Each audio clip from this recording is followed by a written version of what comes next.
Salut, c'est François. Aujourd'hui, on se retrouve pour une nouvelle rubrique dans Automatin qui s'appelle Portrait chinois et nous recevons Éric Jean-Jean. Et donc l'actualité aujourd'hui d'Éric, c'est qu'il a écrit un livre qui s'appelle Histoire insolite de la chanson française. Pourquoi ce bouquin et ce qu'il y a dedans, vraiment en deux mots, et puis tu nous parles d'une de ces histoires insolites. Voilà. Histoire insolite de la chanson française, c'est lui. C'est 363 histoires de chansons. Puisque ma passion, et tu le sais, on en a beaucoup parlé, toi et moi, c'est la moto. La première fois que j'ai rencontré Jean-Jacques Goldman, c'était pour l'interviewer. Et la première demi-heure avant l'interview, nous n'avons parlé que d'une chose, c'est de nos casques respectifs de moto. Jean-Jacques Goldman aime bien le dos. Ah bah oui, Jean-Jacques Goldman est un motard.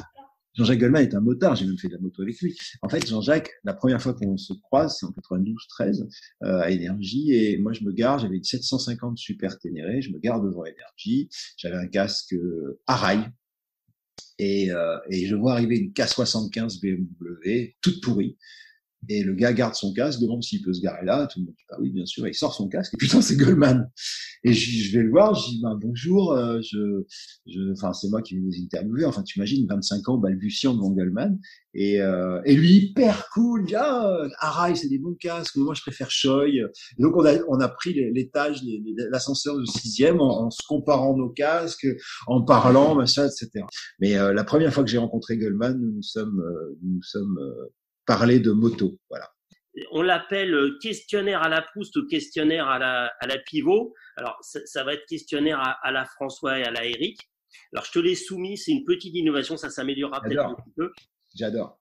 Donc, la première question, c'est quoi ton endroit pour rouler à moto ou à voiture préféré, l'endroit qui te... D'abord, rouler pour moi, c'est avant tout en moto. La voiture, j'adore, hein, mais je crois, j'ai beaucoup réfléchi. On a beaucoup parlé de mes différents voyages, mais les routes des Pyrénées me ravissent.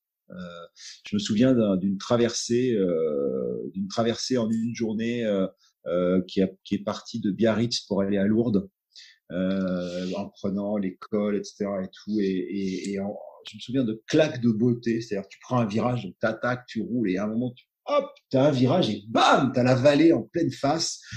J'ai un souvenir, sans réfléchir comme ça, j'ai un souvenir ému de cette route qui est absolument magnifique. Bon, la deuxième question qui découle, c'est pour faire cette route-là, c'est avec quoi le truc préféré?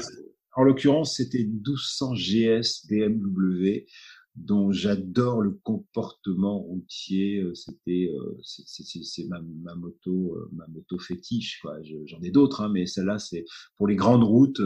C'est ma moto fétiche. Mais tu sais que je suis en train de travailler sur un projet, je sais pas s'il verra le jour, mais j'ai proposé à mon ami Patrick Peloux de faire le tour du monde en moto avec moi. Paris-New York en passant par la droite.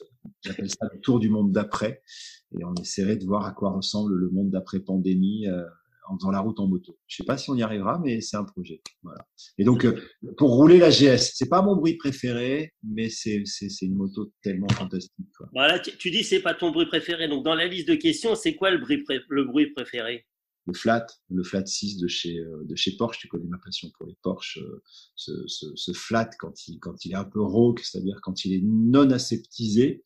Mais en vrai, je crois que j'adore le flat 6. Ouais. J'adore le flat 6. Et on a parlé de marque qu'on aime bien, mais que tu aimes bien. Et la marque que tu détestes, qui travaille sûrement une image? Ça n'existe plus, mais ça a existé pendant très longtemps dans l'imbécilité jean-janesque, c'était Citroën. Pour moi, Citroën, c'était une marque que j'aimais pas. J'aimais pas les 2 chevaux, j'aimais pas les CX, j'aimais pas les GS. Je trouvais que c'était une espèce de suspension un peu molle et tout. Alors aujourd'hui, ils font des bagnoles géniales, et puis maintenant avec Peugeot Citroën, c'est plus les mêmes autos. Mais la marque de famille de mon père, c'était Peugeot, et je n'aimais pas les Citroën. Voilà. On parle. Et alors, en Allemagne, et il y a 20 ans, bien sûr, c'est quoi ton record de vitesse? Comme moi, je suis un motard plus qu'un rouleur en voiture. La vitesse pure en moto, c'est un peu chiant parce que c'est fatigant, parce que c'est très dangereux. Ouais, et t'es hyper tendu comme ça. Je préfère de loin le smooth d'un virage que quand t'es à fond, en vrai. T'es à fond, enfin, tu vois. Donc non, mais je pense que ouais, 250, c'était la vitesse à laquelle j'allais à un endroit très précis sur l'autoroute entre Saint-André-de-Cubzac et Bordeaux, en entrant de la boîte de nuit où je travaillais à 24 ans, avec une nuit CBR. Et tu as peut-être, en fait, déjà répondu tout à l'heure, pour faire un road trip de 2000 ou de 20 000 kilomètres, c'est avec qui? Un homme, une femme et avec qui? L'idéal, à Alors part ta l'idéal, femme. à part ma femme, alors que je connais ou que je connais pas, parce que Ouais, donc tu aurais envie. je l'ai vraiment proposé à Patrick Pelou, parce que c'est mon grand copain, parce que c'est un motard et que ça peut bien se faire. Tu sais, faire un road trip de 20 000 kilomètres, faut vraiment être solidaire, faut être Ouais, pote, synchro d'une. Ouais, ouais, ouais. pas être avec un enfoiré, puis tu sais, les conditions de danger compliquées, tu sais pas. C'est pour ça que je roule moi tout le temps avec. Alors j'ai ma bande de copains avec qui je roule tout le temps, mon beau-frère et tout ça. Mais pour faire un gros truc comme ça, je pense que je le proposerai à Patrick. Et sinon, pour rouler partout, n'importe quand, ma femme. Elle est super pour ça. C'est une routarde. Elle sait où m'amener. Elle sait où me ramener surtout. Elle sait. Enfin ouais. Non, voilà. C'est avec elle que j'ai fait les plus grosses routes. Et avec quoi dans les oreilles? Alors ça dépend. Euh, quand je roule, j'écoute pas de musique en moto. J'ai juste un souvenir à partager parce que je cherchais pour répondre à ta question. Quand on a fait les USA, c'était sur des 1750 Electra Glide et et non 1350. Non, je sais plus. C'est sur une Harley, une grosse Harley, et on a fait le Grand Canyon. Et la route du Grand Canyon, c'est une route de forêt comme ça qui roule un peu, qui est très large. Tu vas pas très vite parce qu'aux États-Unis tu peux pas aller vite.